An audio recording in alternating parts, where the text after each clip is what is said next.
Greetings, adventurer. My name is Jack, and you are on the infinite staircase. Emerging from the chaotic depths of the abyss, Vrocks are fiendish entities that blend the features of humanoids and vultures. Standing about 8 feet tall, they possess elongated necks, clawed hands with human-like fingers, and massive feathered wings. Their bodies are covered in a sickly, dark greyish-purple scaled hide, interspersed with patches of harsh white feathers. Deep-set, yellow eyes and long, beak-like mouths filled with sharp teeth adorn their skulls, and their presence is often occupied by an overwhelming scent of rotting meat and decay. They are notorious for their insatiable bloodlust and propensity for violence, often serving as shock troops in demonic armies. In battle, Vrocks often start combat with the emission of a blood-curdling screech. Any creatures too close experience intense physical pain localized near their ears and are sent into a dazed state for a short duration. Vrocks can also attempt to summon another of their species, or a small legion of dretches each day, with limited success depending on the summoned creatures. Some reports claim Vrocks are able to cast certain spells: Darkness, Desecrate, Mirror Image, and Teleport Without Error being their most troublesome. Within a Vrock's wings are small glands which are capable of releasing tiny spores that spread and burrow into the skin of creatures nearby, from that point growing into thick, vine-like structures that poison and eat away at the skin of the afflicted. Their most dreaded ability, however, is their Dance of Ruin, in which multiple Vrocks come together, linking their talons and performing a cultish dance, chanting and moving in unison over a span of 3 rounds. Upon completion, this ritual unleashes a devastating explosion of crackling energy, dealing significant damage to all creatures within a 100-foot radius.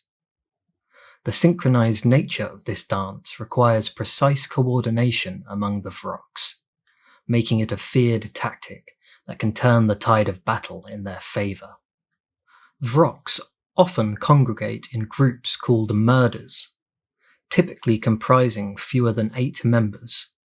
However, during times of war, these murders can expand into larger squadrons, enhancing their effectiveness in battle. Their roles within demonic hierarchies are diverse.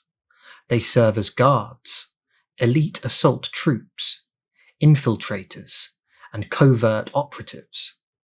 Despite their proficiency, Vrocks are notorious for scheming against their superiors, though their limited intellect often hampers these plots. Nonetheless, they are closely monitored for signs of disloyalty, as their allegiance can shift unexpectedly. In large-scale battles, Vrocks excel as aerial strike teams. They soar above enemy lines, dropping heavy debris before descending to engage in close combat.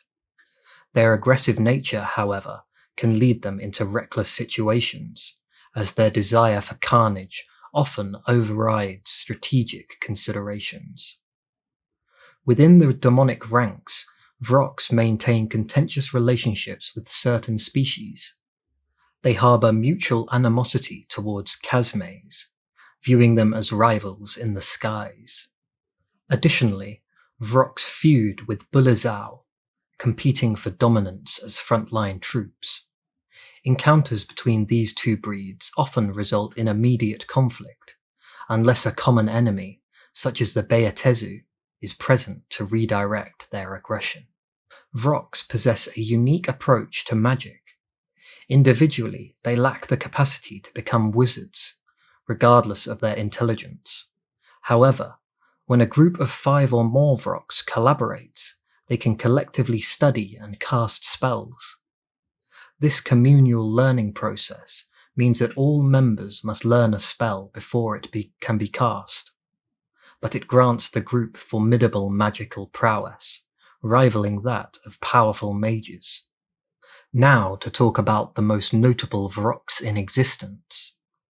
In the year 1371 DR, Morbat, Shakat, and Regic were dispatched by General Rechark to infiltrate a city in the utter east, rumoured to contain a legendary bloodforge.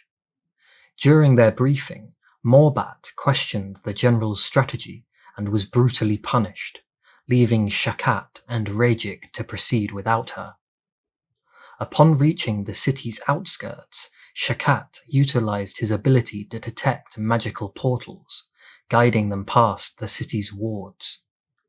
They ambushed local sentinels, employing their paralysing screeches and deadly secretions to extract information about the portal leading to the city's interior. The Vrock group encountered various adversaries, including slithermoths, Illithids, and beholders. They exploited a magical mirror to create replicas of themselves, amassing a formidable horde.